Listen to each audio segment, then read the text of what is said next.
Watson and Crick model of DNA. In this you will be understanding the entire model of DNA, and not only that, certain very specific and important features of it. Okay, so to understand from the very basics, I'm going to start with nucleic acid, an introduction of nucleic acid. From there we'll begin, and then finally I'll tell you what are going to be the most important generalizations under Watson and Crick model of DNA. Alright, so let's start.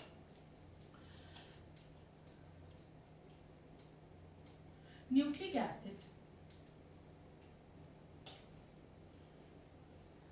is the genetic material in all organisms, isn't it? Mainly it is of two types.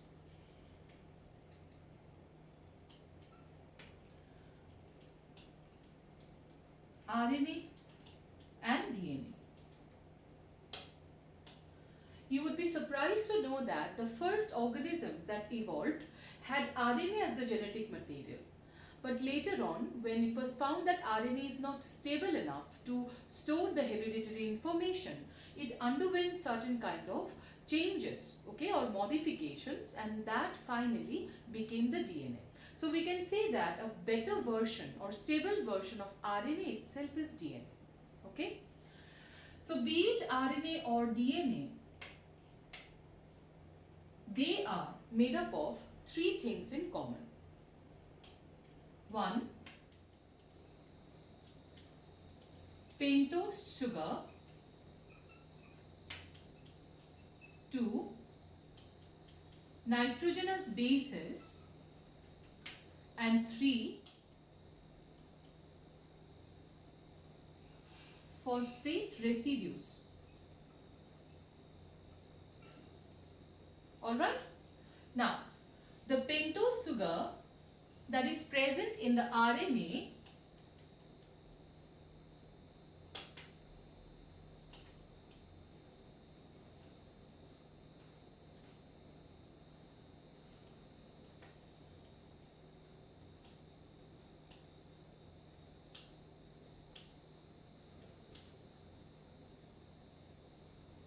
is the ribose sugar.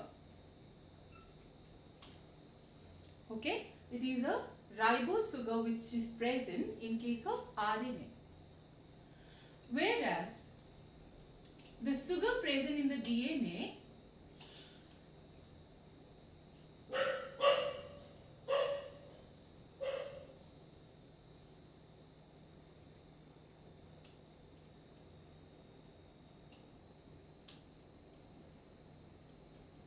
is deoxyribose sugar. Can you identify where the oxygen is missing here? Deoxy after all, isn't it? Here. Okay, a free hydroxyl is going to be present in case of the ribose sugar in the second position or carbon, whereas in case of DNA it would be replaced by a hydrogen, which adds to the stability of DNA. Alright. Coming to the nitrogenous bases. The nitrogenous bases present in RNA would be purine A and G, alright, and pyrimidine C and U. Okay, adenine and guanine, pyrimidine is cytosine and uracil. Okay, it's not thymine.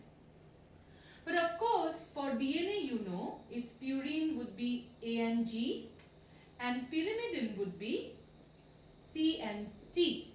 So it's the difference here, that is thymine. Now thymine is nothing but 5-methyl uracil. Okay, in the fifth position of uracil, a methyl group present adds to the stability of the DNA. Alright. Now phosphate residue, it's going to be common to both. There is no difference here. The phosphate residue would be as such in structure, and it's going to be common to both DNA and RNA, no change in this part. Alright, so here you have understood certain very important and vital information which differentiates the two types of nucleic acid, DNA and RNA.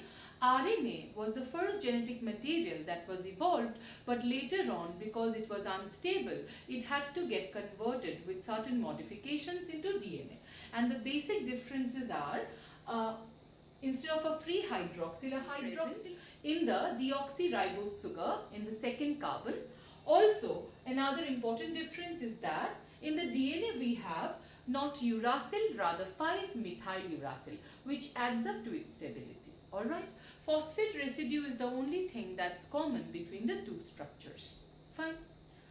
Keeping this in mind, let us now start with James Watson and Francis Crick model. In short, Watson and Crick model of DNA. Now, according to Watson and Crick model of DNA, DNA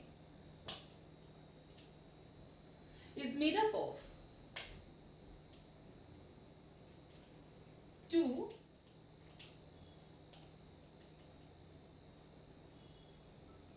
complementary polynucleotide chains or strands. According to Watson and the Crick model of DNA, basically the double helical DNA consists of two complementary strands, okay, made up of polynucleotides. Okay, so basically that means the smallest subunit of DNA is the nucleotide, right? So let's see how a nucleotide is formed. Fine. First of all, if suppose this is the deoxyribose sugar,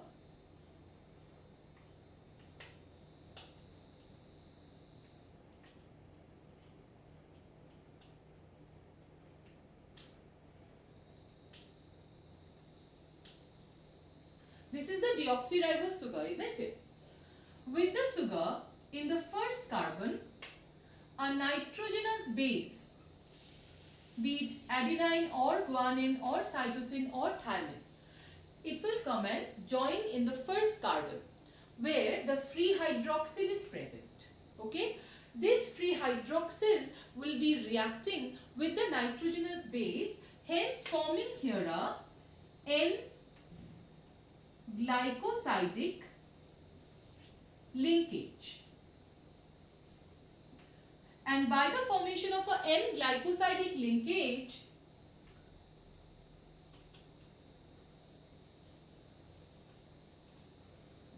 a nitrogenous base, be it whichever it is going to get attached on the first carbon of the sugar.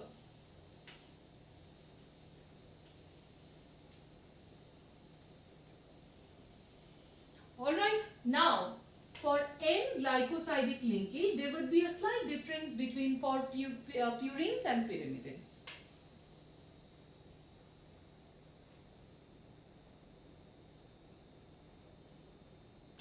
For purines, that means A and G, the N-glycosidic linkage that would be formed, it would be 1 on 9 position. Alright, 1 on 9 position. That means the first position of the carbon would be attached or reacting with the 9th position of the nitrogenous base. Okay, it will be for the nitrogenous base. First position of the sugar and 9th position of the nitrogenous base. That's how they would react, and that's how the N-glycosidic linkage will be formed, 1 on 9 position in case of purine. For pyrimidine on the other hand, it will be on 1 on 1 position.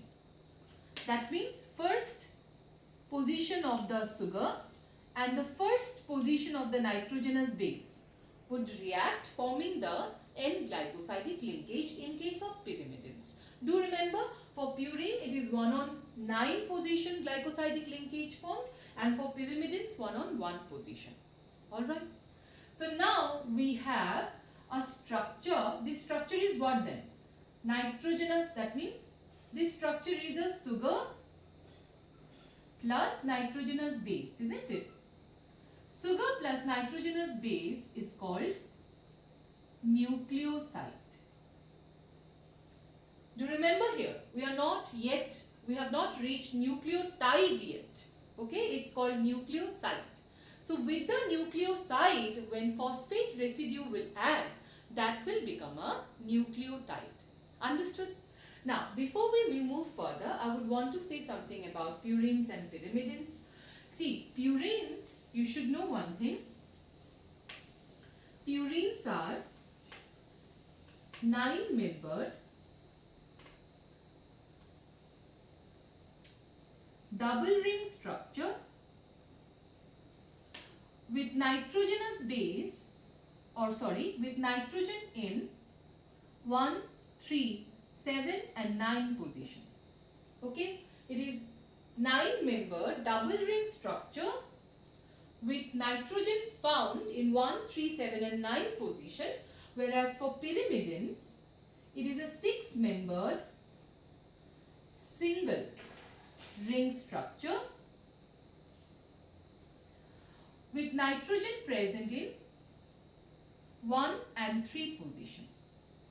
Alright, do remember that. Fine, this is very important for you to remember. Alright, now let's see how a nucleotide will be finally formed out of a nucleoside. Alright.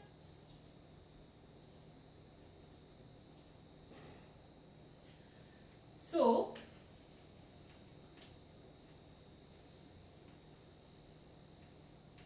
after a nucleoside has been formed, suppose this is the nucleoside, right? With this, the phosphate residue was of a structure like this.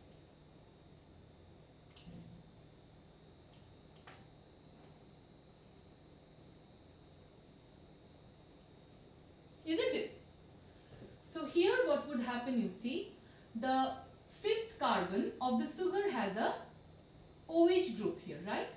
So this would react with one of the hydroxyl present in the phosphate residue that would liberate a water molecule. And hence a bond will be formed here.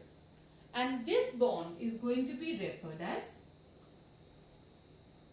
phosphoester bond. Alright, so what is happening here?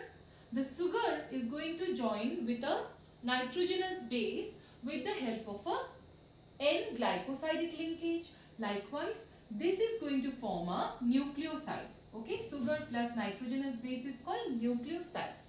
And nucleoside will join with a phosphate residue by the formation of a phosphoester bond. Alright, so 3 of these things together will be known as nucleotide, where sugar is joined with the nitrogenous base via N-glycosidic linkage, and the sugar is joined with the you can say the phosphate residue by the help of phosphoester bond, together making up a nucleotide. That's the smallest unit of the DNA.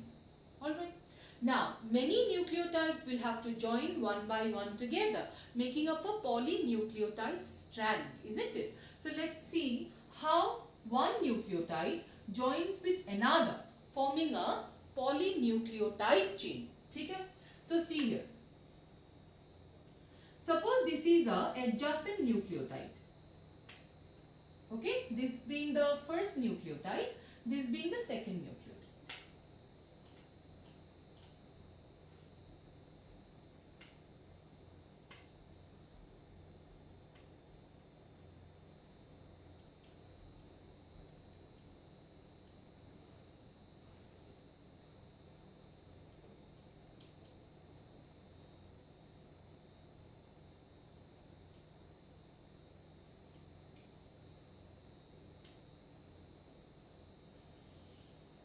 Alright, now see here.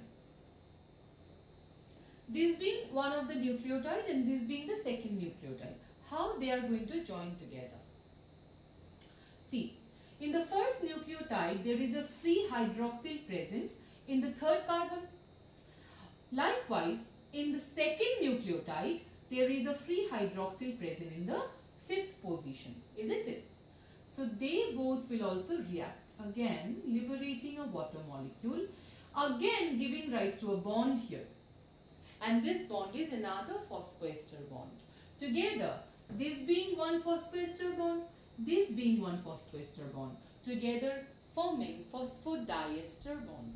Alright, so one nucleotide joins the another by the help of phosphodiester bond.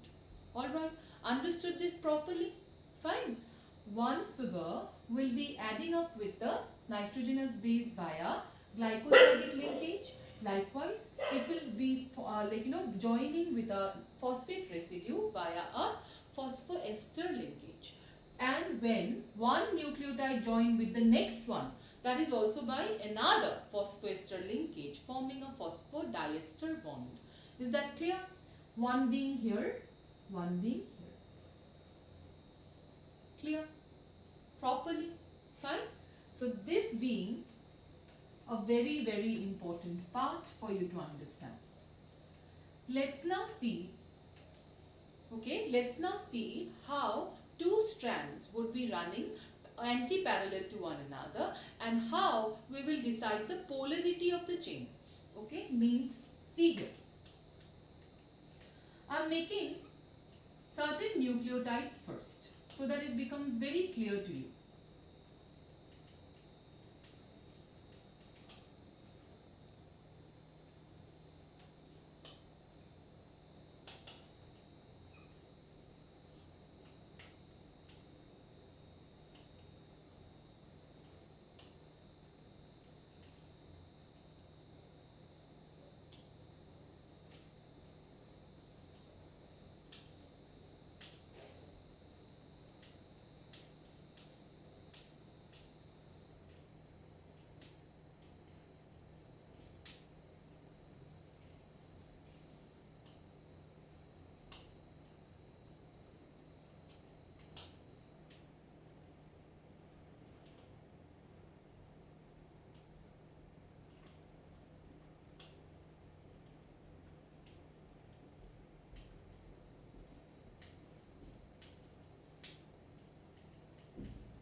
So I have made here 3 nucleotides, 1, 2 and 3.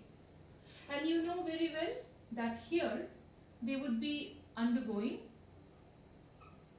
phosphoester linkage, isn't it? With this free hydroxyl and the next free hydroxyl present with the sugar. That's how they would be forming a phosphoester bond and hence a polynucleotide chain will be formed, isn't it? Like this. So this is a polynucleotide chain, right? Now see, in the polynucleotide chain that I have formed here, suppose if this is the first nucleotide, I see here that in the first nucleotide, in the 5th position, a free hydroxyl is present, right? So this is the 5th position hydroxyl that is present, that is free here. On the other hand, if suppose in this chain, this is the last nucleotide. So in the last nucleotide also we see a free hydroxyl present in the 3rd position, right? In between, will you see anywhere this free hydroxyl is present? Like in this one is a nucleotide in between. Do you see its free hydroxyl in the 5th position or free hydroxyl in its 3rd position? No. In between the first and the last nucleotide, no other nucleotides will show free hydroxyl in the 5th or 3rd position. Alright? And hence, the part or the end of the polynucleotide chain, polynucleotide chain के जिस तरफ पे या फिर whichever part will have a free hydroxyl in the of the 5th carbon present, that part is known as 5' end, and the part or end of the polynucleotide where a free hydroxyl will be present on the 3rd position, we will call it 3' end. Okay, that's how we call or we decide the polarity of the chains. 3' matlab जहां पे third carbon में एक free hydroxyl है, और 5 prime मतलब जहां पे fifth position of the carbon में एक फ्री हाइड्रोक्सिल है, उससे आप डिसाइड करोगे 3 प्राइम एंड 5 प्राइम एंड। समझ में आया? Clear? Fine. So now see, according to Watson and Crick model of DNA, the DNA is going to be a double helical structure which consists of two polynucleotide strands, okay, where if one of the strand is running from 3 prime to 5 prime, the other will run from 5 prime to 3 prime. So we say that both the strands of the DNA will be anti-parallel to one another. ठीक है? और anti-parallel होने से क्या होगा देखो, they will also show complementary base pairing. These strands are called complementary. Why? That's because they show complementary base pairing. मतलब अगर suppose इस particular strand में यहाँ पर A है, तो फिर दूसरे में क्या होगा? T. अगर C है तो फिर होगा यहाँ पे G. अगर G है तो फिर इधर हो जाएगा C. If it is a T, we will have a A here. समझ में आया? So according to James Watson and Francis Crick's model of DNA, DNA is going to be a chain of polynucleotides which are going to be anti-parallel to one another, and they are also going to be complementary to one another because in between they will show complementary base pairing. ठीक है? Where A pairs with T and C pairs with G, likewise G with C and T with A. समझ में आया? Now see, the two strands, दोनों strand को अभी एक साथ रहना भी तो पड़ेगा. They should not separate out, isn't it? They should be able to remain stable, okay, without getting separated. Now, if I want that both the strands should remain together, there should be some bond between these two complementary bases, right? So this bond is going to be a hydrogen bond. So between A and T, there would be two hydrogen bonds present, and between C and G there will be 3 hydrogen bonds present. ठीक है? C and G के बीच में 3 hydrogen bond होगा, A and T के बीच में 2 hydrogen bond होगा. इसीलिए for a species जिसके डीएनए में GC कंटेंट ज्यादा है, उसका मेल्टिंग पॉइंट मतलब दो स्ट्रैंड को सेपरेट करने को हम लोग बोलते हैं मेल्टिंग. ओके, तो melting point will be high where the DNA has higher GC content, and in case the DNA of a species have more AT content, its melting point will be lower. ठीक है? मतलब वो दोनों strand को हम लोग easily separate कर पाएंगे. समझ में आया? So this is all about Watson and Crick model of DNA. Now finally let's see the length and breadth of the DNA. DNA can again be of various types. Mainly in Watson and Crick model of DNA, we are discussing the structure of DNA B. Okay, and DNA B's length and breadth we'll be discussing next. Fine, let's see that.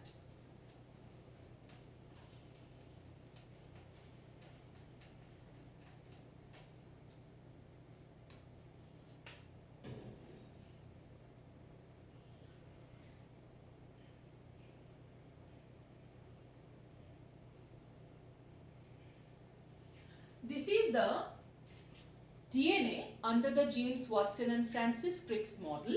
We call it the DNA B. Okay. Now see, suppose this is the 3 prime and this is 5 prime. This is 5 prime and 3 prime. ठीक है? अभी देखो DNA helix में you can see 2 types of grooves present, isn't it? ये जो है इसको हम लोग क्या बोलते हैं? Groove. Fine. So there is a shallow groove present. एक जो इतना deep नहीं है, like this one is a shallow groove. पर ये जो बहुत ज़्यादा depth लिया हुआ है, this one is called a deep groove. ठीक है? So now you should know this. This is a shallow groove, and this one is a deep groove. ठीक है? Fine. If you join one shallow groove with the next adjacent shallow groove, या फिर आप बोल सकते हो one deep groove joined with a adjacent deep groove. This much distance that you have covered by drawing a line between one shallow to another shallow और one deep to another deep. ठीक है, इसको हम लोग बोलेंगे one turn of the helix. ठीक है, ऐसा नहीं कि आपने एक शैलो ग्रुप को लेके आपने दूसरे डीप ग्रुप के साथ ज्वाइन करा दिया. No, that won't be counted in as one turn of the helix. That has to be a amount, like it has to be the distance from one shallow groove to another shallow groove और one deep groove to another deep groove. इसको हम लोग बोलते हैं one turn of the helix. समझ में आया?